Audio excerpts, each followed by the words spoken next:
یہاں پھر بتا دیتا ہوں، آخر میں پھر بتاؤں گا کہ اس کا مقصد کیا ہے بتانے کا. ابھی آپ کو بتا دیا مقصد کیا ہے. ہم اپنے آپ کو دیکھیں، ہم ویسی قربانیوں کا ایک ذرہ بھی نہیں دے سکتے، یہ بھی پہلے بتا دیتا ہوں. نقل اور آپ صلی اللہ علیہ وسلم پر اتنا اعتماد، اللہ پر ایسا یقین، ایسے ہی تو اللہ نے نہیں فرمایا رضی اللہ عنہم ورضوا عنہ. اللہ نے ایسے ہی تو نہیں فرمایا ان کے لیے یحبہم یحبونا. اللہ نے ایسے ہی تو ان کے لیے نہیں فرمایا لا یخافون لومۃ لائم. اللہ نے ایسے ہی تو نہیں فرمایا ان کے لیے. اللہ تعالیٰ نے ایسے ہی تو نہیں فرمایا اولئک هم الراشدون. احادیث مبارکہ کی تو لائن لگی ہوئی ہے. آج ہماری زبان کو اللہ نے بچایا ہوا ہے علم کی وجہ سے، ورنہ تو ہمارے زبان سے ان کے لیے نکلے اور خطرہ کتنا بڑھ جائے. ہمارے حضرت فرماتے تھے کہ میری زبان تو اس قابل بھی نہیں ہے کہ 1,00,000 مرتبہ مشک عنبر زعفران سے دھوؤں، عود سے دھوؤں، گلاب سے دھوؤں، میں آپ صلی اللہ علیہ وسلم کا نام بھی لے سکوں. یہ اللہ کا احسان ہے، محبوب صلی اللہ علیہ وسلم کا احسان ہے جو ہمیں درود شریف کی تعلیم دی. یہ جو بھی واقعہ سنا رہا ہوں دعا کر لیں عمل کی نیت سے، میرا آپ کا گھر جنت بن جائے گا. ہمارے اندر اطاعت کی کمی ہے، ایمان کی کمی نہیں ہے الحمدللہ، ایسا نہیں ہے. حضرت عثمان رضی اللہ تعالیٰ کو بہت ستایا گیا. باغیوں نے آپ کو نماز پڑھانے اور خطبہ دینے پر پابندی لگائی، پھر نماز با جماعت کے لیے مسجد میں داخلہ بند کیا. پھر کچھ دنوں کے بعد حضرت عثمان رضی اللہ تعالیٰ کے مکان کا محاصرہ کر لیا. باغیوں کا مطالبہ تھا کہ حضرت عثمان رضی اللہ تعالیٰ عنہ خلافت سے استعفیٰ دے دیں. حضرت عثمان رضی اللہ تعالیٰ کا اس بارے میں پہلا اور آخری فیصلہ یہ تھا کہ میں اس قمیض کو نہیں اتاروں گا جو اللہ تعالیٰ نے مجھے پہنائی ہے. غور سے جملے سنتے رہیے گا. دراصل آپ صلی اللہ علیہ وسلم نے تاکیدی وصیت کی تھی، تاکیدی، کہ اے عثمان اللہ کی طرف سے خلافت کی ذمہ داری ملے تو اسے دستبردار نہ ہونا. اطاعت اور تو ہے ہی اطاعت ہے. آگے دیکھیے آپ، بھائی جان کس کو پیاری نہیں ہے، اور پھر اتنے وفادار، کٹ مرنے والے، جان دینے والے صحابہ رضوان اللہ علیہ مجمعین، ایک ایک کیسا طاقتور. اس سے دستبردار نہ ہونا. یہ بھی بتاتا چلوں کہ غیب کا علم صرف اللہ تعالیٰ کو ہے، اور اس پہ دلائل بھی دے سکتا ہوں الحمدللہ. 2 ہی دلائل کافی ہیں، 3 ہی کافی ہیں مختصر. لیکن غزوہ احد میں آپ صلی اللہ علیہ وسلم نے فرمایا تھا اس جگہ کا خیال رکھنا. اگر آپ صلی اللہ علیہ وسلم غیب کا علم ہوتا تو اور کس کس کو کھڑا نہ کرتے. 70 صحابہ رضوان اللہ علیہ مجمعین شہید ہوئے. آپ صلی اللہ علیہ وسلم کھانا کھا رہے ہیں، حضرت بلال رضی اللہ تعالیٰ عنہ خدمت اقدس میں حاضر ہوتے ہیں. آپ صلی اللہ علیہ وسلم فرماتے ہیں بلال آؤ میرے ساتھ کھانا کھاؤ. اے محبوب صلی اللہ علیہ وسلم میں روزے سے ہوں. فرمایا اے بلال ہمارا رزق آسمان پر جمع، تمہارا رزق آسمان پر جمع ہو گیا، ہم اپنا رزق یہاں کھا رہے ہیں. کسی کو علم ہو اور وہ کہے روزے دار سے آؤ کھانا کھاؤ، نفلی روزہ. 2.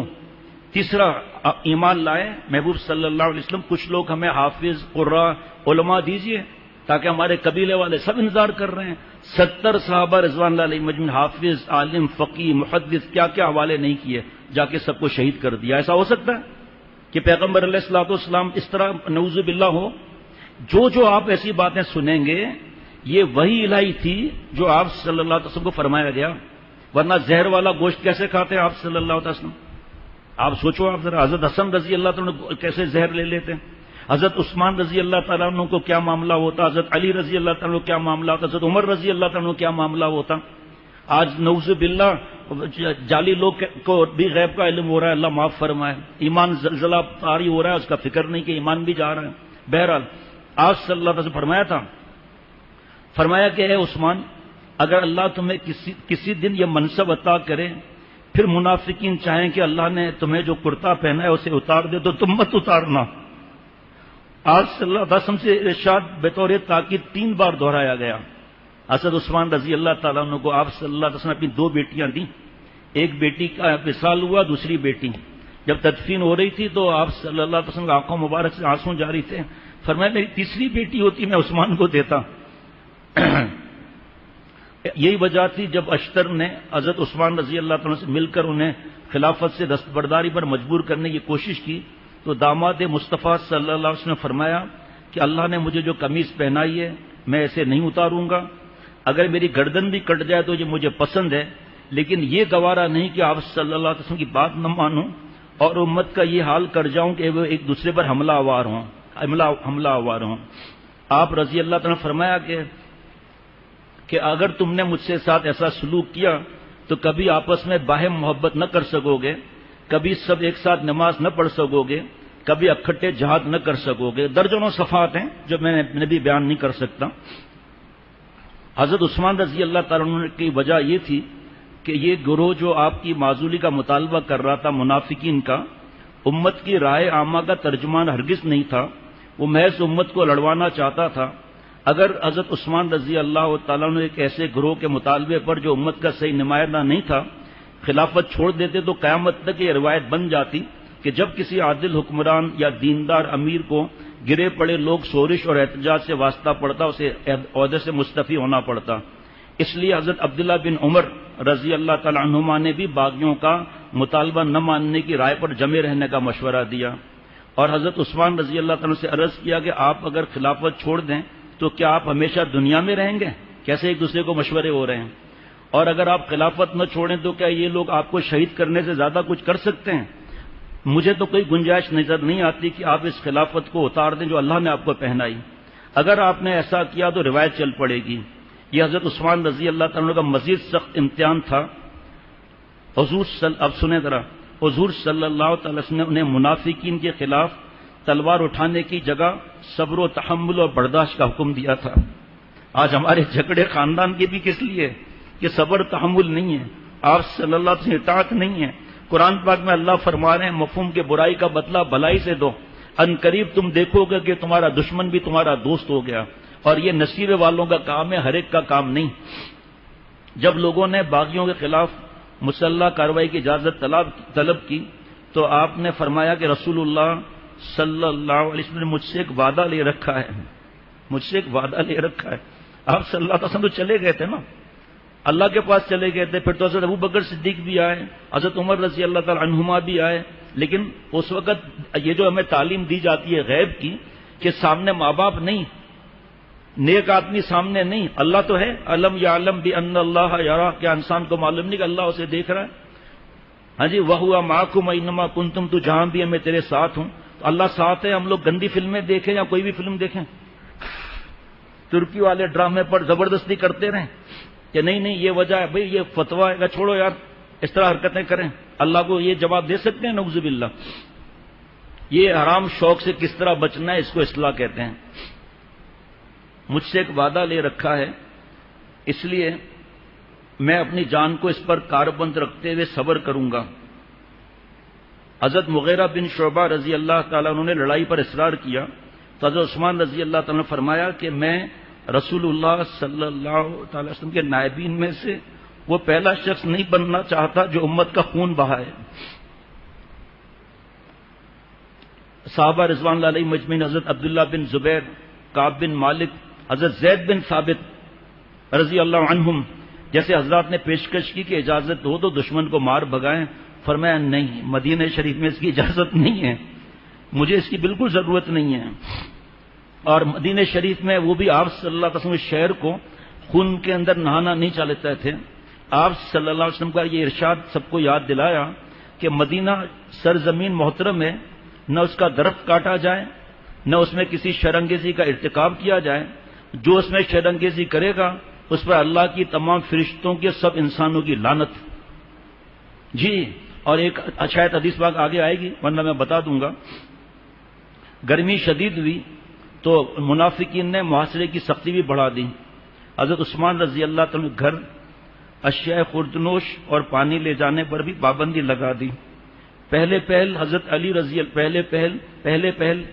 رضی اللہ تعالیٰ عنہ کچھ نہ کچھ ضروریات کا سامان پہنچا دیتے تھے، مگر پھر منافقوں نے انہیں بھی روک دیا۔ چنانچہ حضرت عثمان رضی اللہ تعالیٰ کے گھر سے کھانے پینے کا ذخیرہ ختم ہونے لگا۔ حضرت علی رضی اللہ تعالیٰ کو معلوم ہوا تو باغیوں سے کہا، تمہاری یہ حرکت مسلمانوں جیسی ہے نہ کافروں جیسی؟ رومی اور ایرانی کافر بھی قیدیوں کو کھلاتے پلاتے ہیں، اس شخص نے تمہیں کیا نقصان پہنچایا ہے جو تم اس کے گھیراؤ اور قتل پر تلے ہوئے ہو؟ مگر یہ پکار صدا بصہرا ثابت ہوئی۔ حضرت علی رضی اللہ تعالیٰ عنہ مایوس ہو کر لوٹنے لگے تو اپنا امامہ کھول کر حضرت عثمان رضی اللہ تعالیٰ نے گھر میں پھینک دیا تاکہ انہیں پتہ چل جائے کہ حضرت علی رضی اللہ تعالیٰ آئے ضرور تھے مگر کچھ نہ کر سکے۔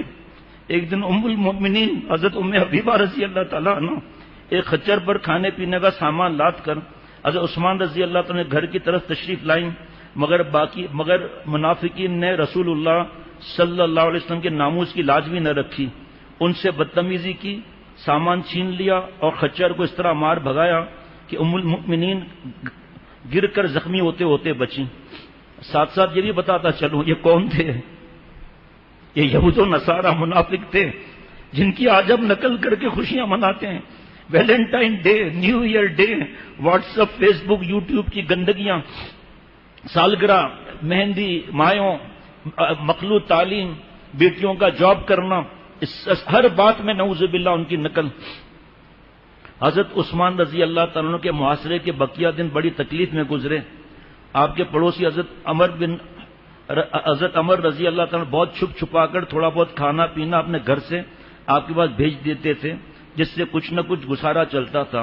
ایک دن حضرت ام المؤمنین حضرت صفیہ رضی اللہ تعالیٰ عنہ بھی حضرت عثمان رضی اللہ تعالیٰ کے لیے مدد کے لیے نکلی، مگر راستے میں اشتر ظالم نے ان کی سواری کو تماچا مار کر واپس کر دیا سواری کو۔ ایک دن اشتر نخعی نے حضرت عائشہ صدیقہ رضی اللہ تعالی عنہ سے حضرت عثمان رضی اللہ تعالیٰ عنہ کے شہید کرنے کے بارے میں رائے معلوم کی تو بہت ناراض ہوئی۔ معاذ اللہ، میں مسلمانوں کو خون بہانے اور ان کے خلیفہ کو قتل کرنے اور حرام کو حلال کرنے کی اجازت کیسے دے سکتی ہوں؟ حج کے ایام آ گئے۔ اس حالت میں حضرت عثمان رضی اللہ تعالیٰ نے فرمایا، دیکھو کچھ بھی ہو جائے حج کو مؤخر نہ کرنا، جو بھی میرے سے ہو جائے حج کی تیاری رکھنا۔ مدینے کے نواح میں بنو عمر بن عوف کا ایک بڑا قبیلہ تھا جو حضرت زبیر رضی اللہ تعالیٰ عنہ کی قیادت میں حضرت عثمان رضی اللہ تعالیٰ عنہ کے دفاع کے لیے اپنی خدمات پیش کرنے کے لیے تیار تھا، اور پیغام بھیجا کہ میں آپ کا تابع دار ہوں حضرت زبیر رضی اللہ تعالیٰ عنہ، آپ چاہیں تو آپ کے گھر آپ کے پاس ساتھ رہوں اور ذاتی حیثیت میں ساتھ دوں۔ فرمایا تو میں ابھی میں جہاں ہوں وہیں ٹھہرا رہوں، بنو عمر بن عوف کے لوگ مشورہ کر چکے ہیں، یہاں میرے پاس جمع ہوں گے، میں جو کہوں گا وہ کریں گے۔ حضرت عثمان رضی اللہ تعالیٰ نے منع فرما دیا۔ حضرت عثمان رضی اللہ تعالیٰ عنہ نے اس دوران پوری ہمدردی کے ساتھ کوشش کی۔ اب یہ سننا بڑا خاص بات ہے، یہ جملے میں اس میں جو غلط فہمی کا شکار تھے منافق، لیکن منافق تو منافق ہوتا ہے نا بھائی، بغاوت میں شریک ہیں وہ توبہ طائب کر لیں۔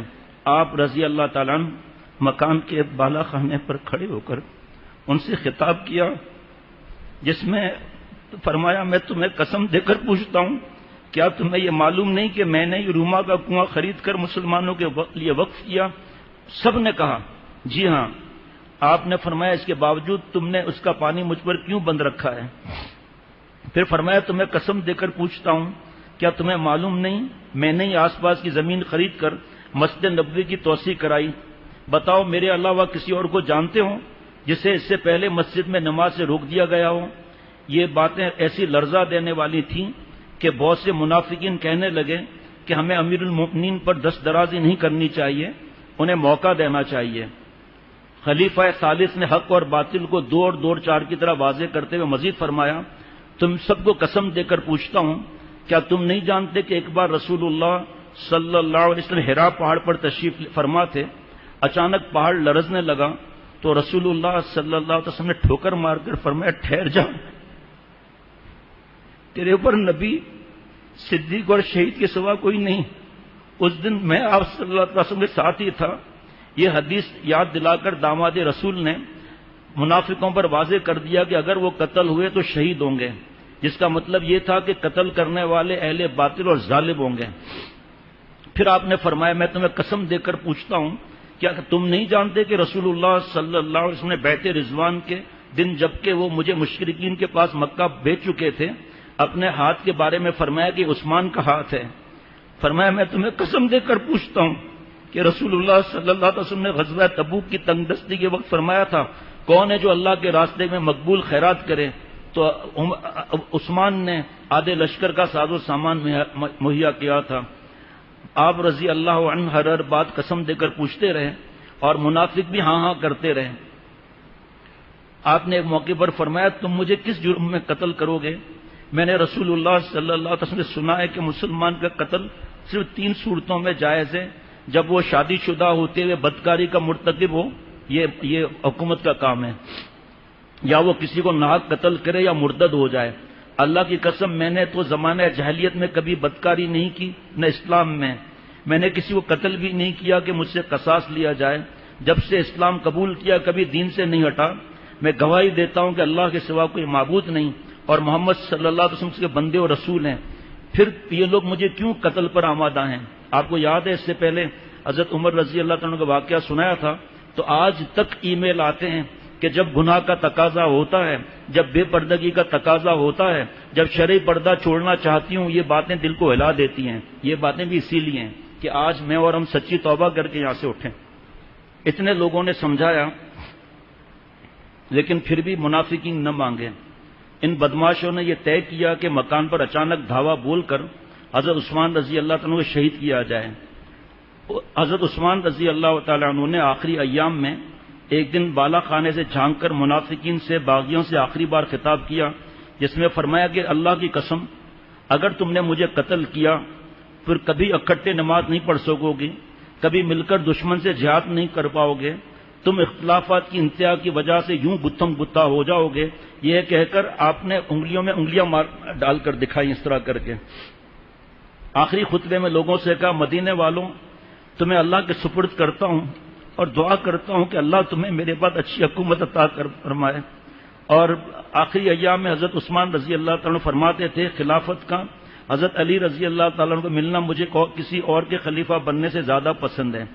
ایک دن حضرت عثمان رضی اللہ تعالیٰ عنہ نے اسامہ بن زید رضی اللہ تعالیٰ عنہ کے وساطت سے صحابہ رضوان اللہ علیہ مجمعین کو پیغام بھیجا، میرے نزدیک تم میں سے سب سے امانت دار اور بہتر وہ ہے جو اپنا ہاتھ روکے رکھے، مگر میرے گھر میں جمع کچھ لوگ اپنی جان نچھاور کرنا چاہتے ہیں، مجھے ان کا خون بہانا گوارا نہیں، مدینہ شریف میں ایسا کام نہیں کر سکتا۔ آپ جہاں تک کہا گیا تھا کہ آپ مدینہ شریف پھر خالی کر دیں، پھر ان کو سبق سکھاتے ہیں، پر میں کیوں خالی کروں محبوب صلی اللہ علیہ وسلم کے در کو؟ ایمان دیکھتے جائیے گا، جگہ جگہ آپ نے محسوس کیا ہوگا، مجھے ان کا خون بہانا گوارا نہیں۔ آپ حضرت علی رضی اللہ تعالیٰ کے پاس جائیں اور ان سے کہیں کہ لوگوں کا معاملہ اب آپ کے حوالے ہیں، آپ وہی کریں جو اللہ تعالیٰ آپ کے دل میں ڈالیں۔ پھر حضرت زبیر اور حضرت طلحہ رضی اللہ عنہما کے پاس جائیں، انہیں بھی یہ بات بتائیں۔ حضرت اسامہ بن زید رضی اللہ تعالیٰ عنہ اور دیگر صحابہ نے حضرت عثمان رضی اللہ تعالیٰ کی اس رائے کو پسند کیا اور حضرت علی رضی اللہ تعالیٰ سے ملنے گئے، مگر ان کے گھر باہر ایک ہجوم تھا اور منافق کسی کو جانے نہیں دے رہے تھے، اس لیے ملاقات نہ ہو سکی۔ پھر یہ حضرات حضرت زبیر رضی اللہ تعالیٰ کے پاس گئے، انہیں رائے سن کر کہا امیر المومنین نے انصاف کی بات کی ہے۔ اب یہ بات حضرت طلحہ رضی اللہ تعالیٰ کے پاس گئے، وہ حضرت عثمان رضی اللہ تعالیٰ کا یہ پیغام سن کر زار و قطار رونے لگے۔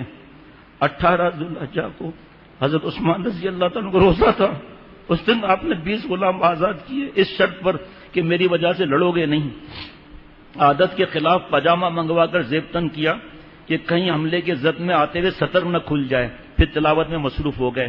اب اس سطر پر بیان کروں تاکہ رات کے 10 بج جائیں، چست لباس پر بیان کروں، چڈیوں والوں پر بیان کروں جو ناف سے لے کر گھٹنے تک چھپانا مرد کا سطر ہے، فرض ہے یہ حصہ، میں اس پر بیان کروں کہ بیٹیاں ہماری چڈیوں والے گیم اور کرکٹ جو بھی چیزیں جو ٹیلی ویژنوں پر دیکھتی ہیں، جس سطر دیکھنا بھی جائز نہیں، میں اس پر بیان کروں کہ کرکٹ کے لیے کیا فتویٰ ہے، اسٹیڈیم میں دیکھنے کے لیے کیا ہے، ٹیلی ویژن پر دیکھنے کے لیے کیا ہے، یہ میں بیان کروں اس وقت؟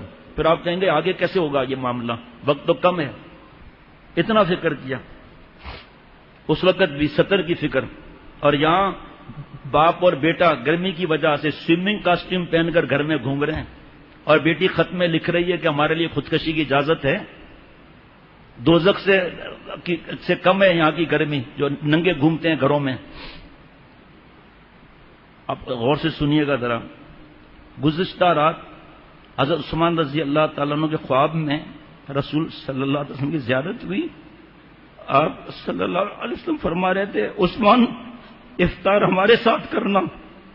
اس وقت مکان کے دروازے پر صحابہ رضوان علیہ مجمعین اور تابعین رحمۃ اللہ علیہ مجمعین کا ایک مجموعہ داماد رسول کی حفاظت کے لیے کفن پہنے موجود تھا، جن میں حضرت ابو ہریرہ، حضرت حسن، حضرت حسین، حضرت عبداللہ بن زبیر، حضرت سعید بن العاص رضی اللہ عنہم اور محمد بن طلحہ اور مروان بن حکم جیسے جری افراد شامل تھے۔ حضرت عبداللہ بن عمر رضی اللہ تعالیٰ عنہما دوہری ذرا پہنے ہوئے تھے۔ باغیوں نے حضرت عثمان رضی اللہ تعالیٰ عنہ شہید کرنے کا فیصلہ کیا ہوا تھا۔ انہوں نے گھر کے دروازے پر دھاوا بولا تو ان حضرات نے بھرپور دفاع کیا۔ اس طرح دست بدست لڑائی شروع ہو گئی۔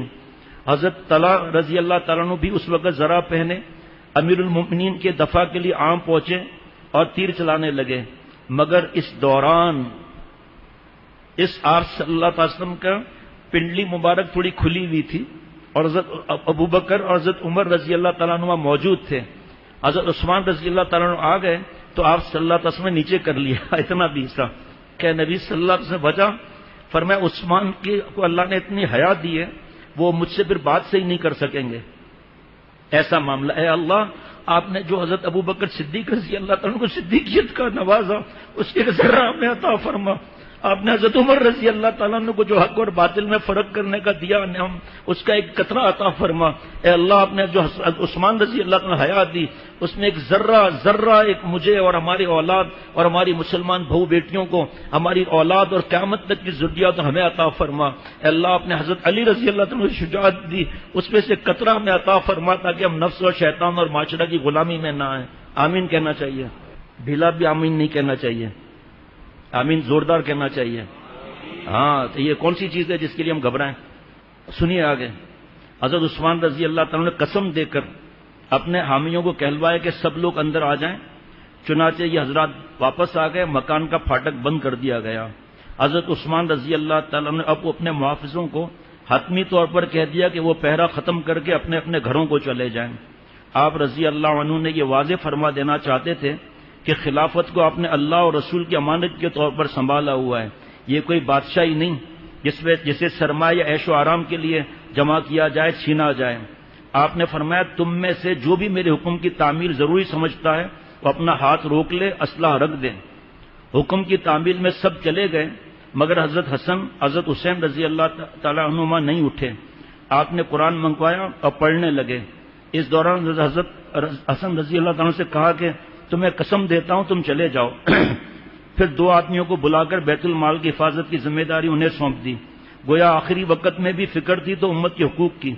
آپ نے ایک ایک کر کے سب کو پہرے سے ہٹا دیا اور حضرت حسن اور حضرت حسین رضی اللہ تعالیٰ عنہما سب سے آخر میں نکلے۔ صحابہ رضوان اللہ علیہ مجمعین اور تابعین آخری وقت میں آپ کے گھر کی حفاظت صرف اس لیے ترک کی کہ حضرت نے حکم دیا اور قسم دیا، ورنہ وہ دل و جان سے کٹ مرنے کو تیار تھے۔ آپ رضی اللہ تعالیٰ عنہ گھر کے مردانہ حصے میں تنہا تلاوت میں مشغول ہو گئے۔ زنان خانے میں اہل و عیال کے سوا کوئی نہ تھا۔ کمرے کا دروازہ کھلا پڑا تھا، کوئی بھی اندر آ سکتا ہے۔ باغیوں نے مطلع صاف دیکھا تو ایک پستہ قد شخص گھر کے اندر جائزہ لینے کے لیے بھیجا۔ وہ بھیڑیے کی طرح دبے پاؤں اندر گیا، اندر جھانک کر دیکھا کوئی پہرا نہیں ہے۔ اب باغیوں نے بے فکر ہو کر حضرت عثمان رضی اللہ عنہ شہید کرنے ایک شخص کو بھیجا۔ یہ انہی باغیوں لوگوں میں سے تھا جو غلط فہمی میں مبتلا کیے گئے تھے۔ اسے یکدم حملہ کرنے کی جرأت نہ ہوئی، بس اتنا کہہ پایا کہ آپ خلافت چھوڑ دیں، ہم آپ کو کچھ نہیں کہیں گے۔ حالانکہ یہ منافقت تھی۔ ویسے ہی اس کی تفصیل آگے ہے کہ اس بات میں بھی انہوں نے کرنا نہیں تھا، لیکن حضرت عثمان رضی اللہ تعالیٰ کو تو آپ صلی اللہ علیہ وسلم کی بات پر عمل کرنا۔ فرمایا میں اللہ تعالیٰ کی عطا کردہ قمیص کو کیسے اتار سکتا ہوں؟ میں اسی حال میں رہوں گا یہاں تک کہ اللہ تعالیٰ سعادت مندوں کو معزز اور بدبختوں کو ذلیل کر کے دکھائے گا۔ وہ شخص لرز گیا، باہر جا کر کہنے لگا ان کا قتل ہمارے لیے حلال نہیں۔ ایک شخص اور آیا، آپ رضی اللہ تعالیٰ نے سے کہا میرے اور تمہارے درمیان یہ اللہ کا کلام موجود ہے۔ اس شخص کے ضمیر میں بھی کچھ رمق باقی تھی، وہ بھی ہچکچایا چلا گیا۔ یک کے بعد دیگرے آدمی بھیجے لیکن سب ڈر کر واپس آ گئے۔ ایک شخص گیا اور اس نے حضرت عثمان رضی اللہ تعالیٰ کی داڑھی کو پکڑ لیا تو حضرت عثمان رضی اللہ تعالیٰ نے فرمایا تم مجھ سے ایسا برتاؤ کر رہے ہو جو تمہارے والد دیکھتے تو کبھی پسند نہ کرتے۔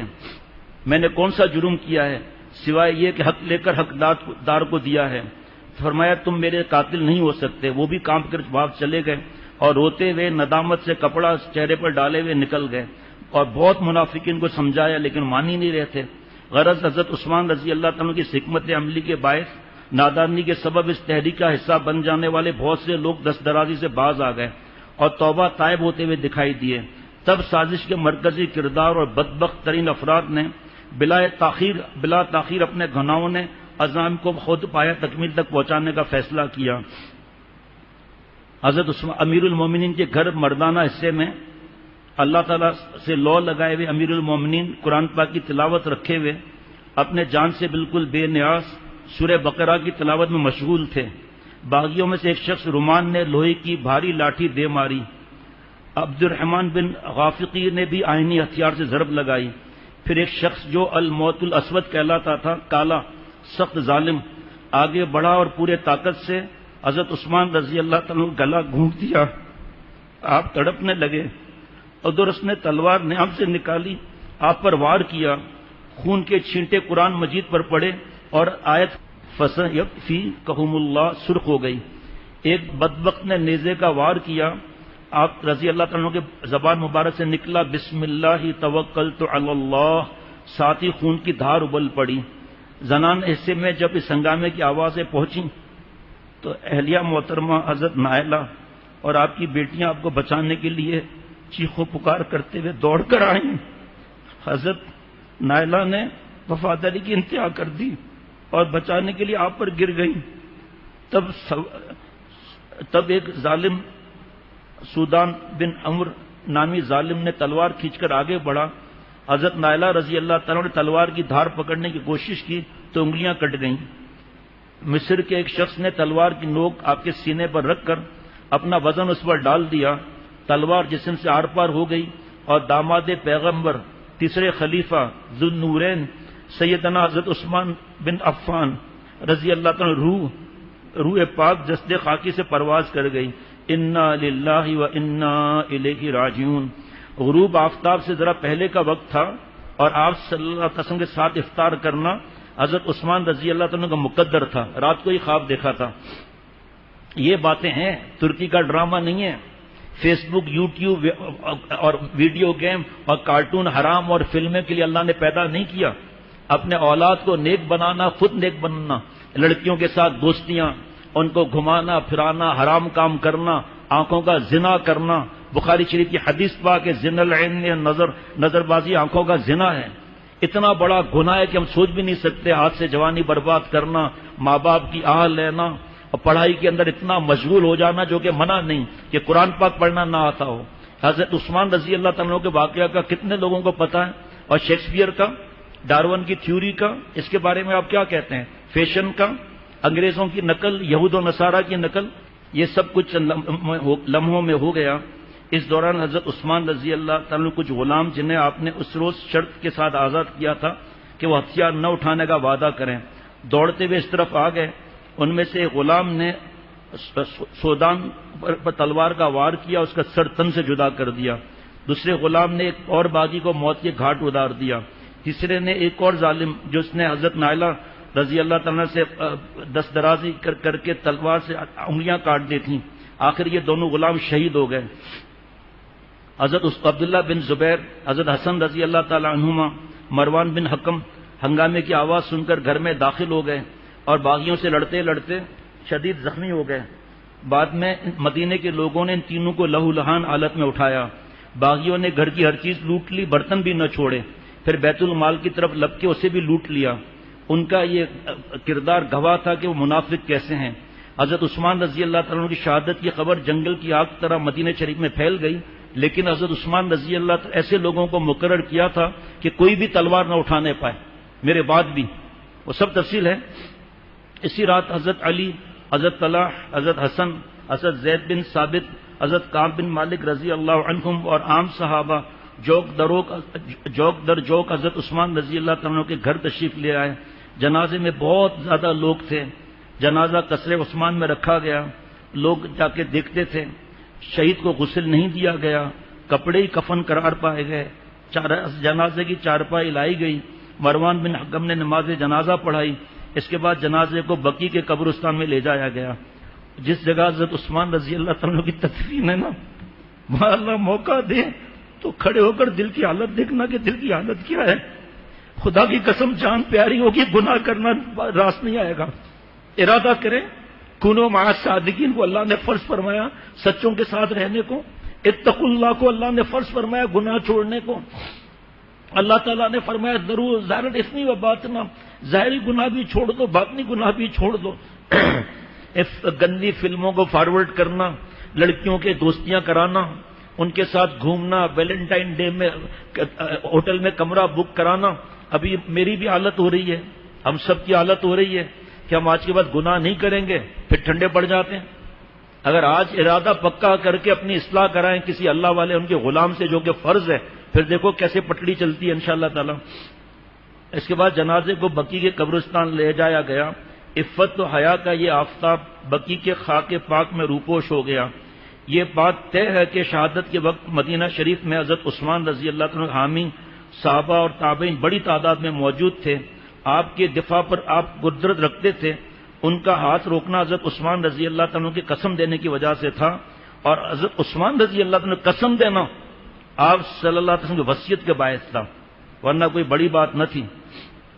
حضرت عثمان رضی اللہ تعالیٰ عنہ کو بقی کے قبرستان میں دفن کر دیا گیا۔ تدفین میں شریک ہونے والے ایک بزرگ نے کا بیان ہے کہ ہمیں ایک بہت بڑا مجمع اپنے پیچھے آتا دکھائی دیا۔ ہم حیران ہوئے تو آواز آئی، گھبرائیں نہیں، ہم آپ کے ساتھ شریک ہونے آئے ہیں۔ یہ فرشتے تھے جو جنازے اور تدفین میں شامل ہوئے۔ پورے عالم اسلام میں اس المیہ پر سوگ کی حالت طاری تھی، لوگ زاروں قطار روتے، حضرت عثمان رضی اللہ تعالیٰ کی خوبیوں کو یاد کرتے۔ فرماتے ہیں کہ میں نے حضرت بصرہ میں حضرت عثمان رضی اللہ تعالیٰ شہادت کی خبر پر بزرگوں کو جس قدر روتے دیکھا، اس کی کوئی اور مثال کبھی نہیں دیکھی۔ لوگ اتنا رو رہے تھے کہ داڑیاں بھی آنسوں سے تر ہو گئیں۔